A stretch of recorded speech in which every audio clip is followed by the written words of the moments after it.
এত কিছু পরিবর্তন হলো, কিন্তু আমার ডাক গ্রুপের শ্রমিকের ভাগ্যের কোনো পরিবর্তন হয় নাই।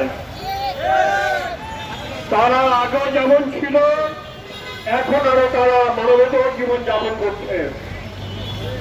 18 মাস যাবৎ তারা কাজ নাই, যাদের বেতন নাই, তারা কি করে বলতে চাই? আপনারা জানেন চুক্তি অনুযায়ী এখনো এই ডাক গ্রুপের ভূমিকা 60 কোটি টাকা পাবে। সেইখানে সরকার বলল যে শ্রমিকরা নাকি 27 কোটি টাকা পাবে। 27 কোটি টাকার অর্ধেক 13 কোটি টাকা লোন দিল, আর বাকি 14 কোটি টাকার ব্যাপারে কোনো আলাপ আমরা শুনতে পাচ্ছি না। সংগ্রামী বন্ধুরা, আমরা 14 কোটি 13 কোটি বুঝি না। আমরা যে চুক্তি হয়েছে সেই চুক্তি বাস্তবায়নের আমরা দাবি করছি। সরকার আগামীকালকে উপদেষ্টা আমাদের কাছে যে তথ্য এসেছে, 4 জন উপদেষ্টা মোট 6টি কারখানার ব্যাপারে তারা মিটিং করবে। আমরা সরকারের প্রতি আহ্বান জানাই, আগামীকালকের মিটিংয়ে সেই ডাক গ্রুপের শ্রমিকদের একটা চূড়ান্ত স্থায়ী সমাধান দিতে হবে। সংগ্রামী বন্ধুরা, আর যদি স্থায়ী সমাধান না হয় তাহলে আগামীকালকে যেই কর্মসূচি ঘোষণা করা হবে সেই কর্মসূচি বাস্তবায়নের জন্য আমরা সকলের সহযোগিতা কামনা করছি। সংগ্রামী বন্ধুরা, শ্রমিকরা এবার পাওনা না নিয়ে তারা ঘরে ফিরবে না, এটা স্পষ্ট করে বার্তা দিতে চাই।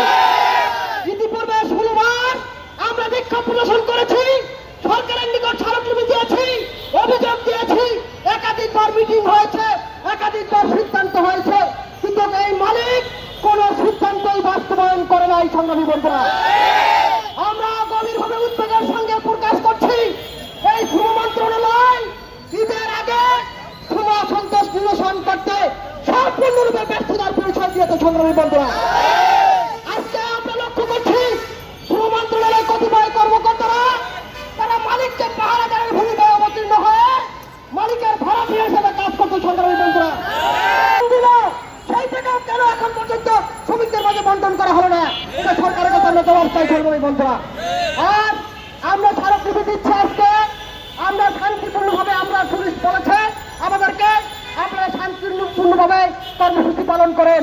আপনারা ইতিপূর্বে লক্ষ্য করেছেন ডাক গ্রুপের যে 16 বার সংগ্রাম হয়েছে, একবারও কিন্তু কোন উচ্ছৃঙ্খল হয় নাই। সংগ্রামী বন্ধুরা, আমরা শান্তিতে বিশ্বাস করি, আমরা চাই আমাদের দেশের পোশাক শিল্পটা আমাদের দেশে থাক।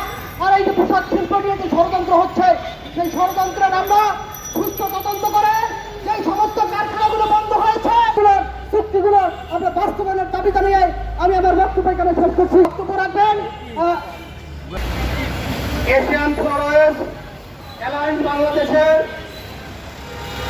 সাবেক আহ্বায়ক জনাব